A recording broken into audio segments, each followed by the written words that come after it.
Jawab, kita ini mengajak umat Islam kembali kepada Al-Quran.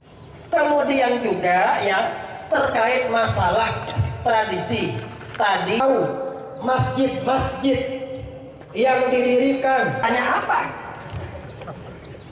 Ini orang Wahabi tidak pegang di tafsir, tetapi maksud kembali kepada Al-Quran yang pertama bukan yang dikehendaki oleh para ulama. Itu Wahabi.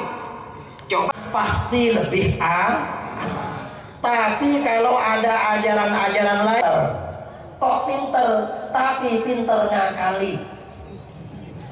Kegiatan selanjutnya saya selaku pembawa acara menyerahkan kembali kepada sunnahnya siapa? Sunnah Rasul dan sunnah Khulafaur Rasyidin. Tertib baik itu dulu hidupnya kaitan syaitan.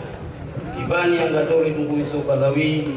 Wahabi tidak pakai tong. Ma'a Rasulillah sallallahu alaihi wasallam faqama mutawakkian. Bukan kembali kepada kitab-kitab hadis seperti yang difahami oleh ada orang anaknya lahir dapat 40 hari lalu hamil mengandung dapat 7 bulan selamatan datang mereka nanti walil mu'minin wal mu'minat wal muslimin wal muslimat.